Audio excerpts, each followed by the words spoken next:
So, what do you picture when you hear the word enlightenment? Maybe a quiet monk sitting under a tree, right? A very personal, internal moment. Well, the Avatamsaka Sutra throws that idea right out the window. It describes enlightenment as this reality-shattering cosmic explosion. It's one of the grandest texts in Mahayana Buddhism, and today we're diving headfirst into its absolutely mind-blowing opening scene.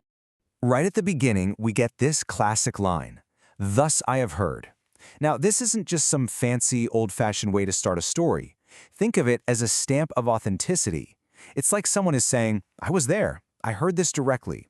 It grounds us right in this sacred moment of testimony, kind of like the spiritual equivalent of hitting record just before something massive is about to happen. Okay, so where is all this happening? The sutra tells us, at one time the Buddha was in the land of Magadha, at the field of Bodhi, having just attained supreme, perfect enlightenment. Now, on the surface, that sounds pretty straightforward, right? Like a pin on a map. But believe me, as we're about to find out, there is nothing ordinary about this place or this moment.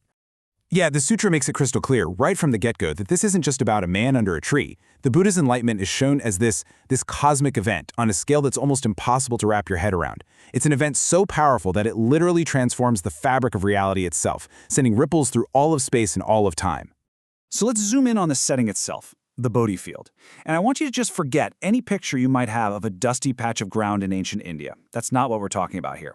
The text paints this picture of a realm of just unbelievable splendor. A world completely reforged by the power of a fully enlightened mind. So, this Bodhi field, or Bodhimanda, what is it exactly? Well, it's two things at once. On one hand, yes, it's the physical location where enlightenment happened. But way more importantly, it's a direct manifestation of that enlightened state. It's the point where the inner world of perfect wisdom bursts outward and becomes the outer world of perfect beauty and perfect order. And the description of this place, wow. The sheer opulence is meant to just stop you in your tracks. I mean, look at these details. The ground isn't made of dirt. It's solid, unbreakable diamond. The trees aren't wood. They're made of jewels, with glowing leaves and fruits that radiate light from within. This isn't just some poetic flourish. It's the sutra trying to put words to a state of absolute perfection that our normal senses can barely even begin to imagine. And get this entire world is holographic thanks to the Buddha's spiritual power. Every single part perfectly reflects the whole. You can look into one tiny jewel and see the entire cosmos contained within it. This idea is huge, and it's a core principle of the whole sutra, this deep, fundamental interconnectedness of all reality. All right, so we've got this incredible cosmic stage. And at the very center of it all, sitting on a magnificent lion throne, is the Buddha. But just like the Bodhi field around him, this is not the simple, historical person you might be picturing. The sutra describes a Buddha who is completely boundless.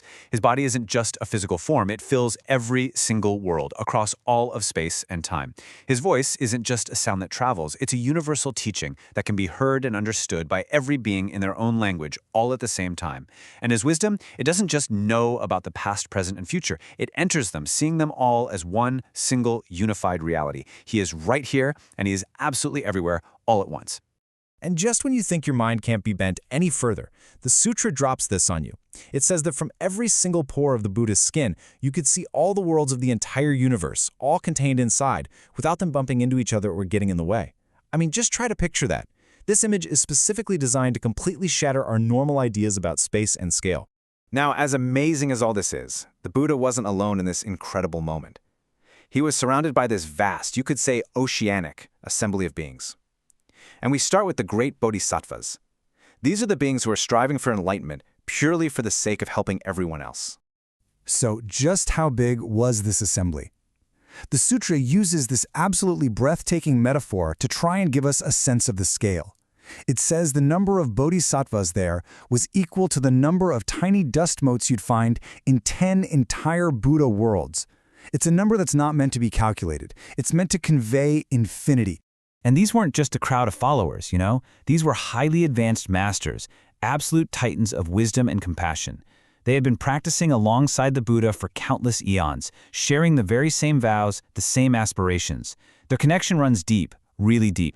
Leading the whole group is the great Bodhisattva Samantabhadra, who really represents the embodiment of practice and vows. And he's followed by this whole list of others with these incredible poetic names, each one describing their unique power or quality.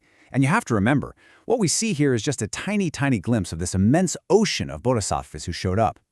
Okay, so now the camera pulls back even further, because the audience for this cosmic event, it wasn't just bodhisattvas. No, it included literally every type of conscious being you can possibly imagine, from every single corner of the cosmos.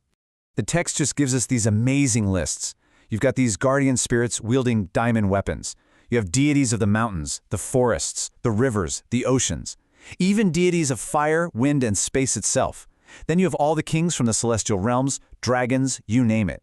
And each group came with a specific purpose: to protect the teaching, to offer praise, to rejoice in the Dharma, and just to witness this ultimate reality-defining event. And remember that mind-boggling number from before? The dust motes in a Buddha world? Well, it wasn't just for the bodhisattvas. The text actually repeats that each one of these different groups was just as numerous. The scale here is, well, it's astronomical. We're talking about the entire population of the cosmos, all gathered in one place. So what's the crucial point here? This massive gathering. It's not just an audience. It's not a crowd of spectators. It's really a living, breathing mandala, a complete symbolic representation of the entire universe. Its presence tells us that the Buddhist enlightenment isn't some private experience for a few people. It's a universal truth, an event that is relevant to and witnessed by every single being in all of existence. And that really brings us to the end of this incredible opening act. We've seen the stage, the main figure, and the audience all described on a scale that just boggles the mind. And it leaves us with this one really powerful lingering question.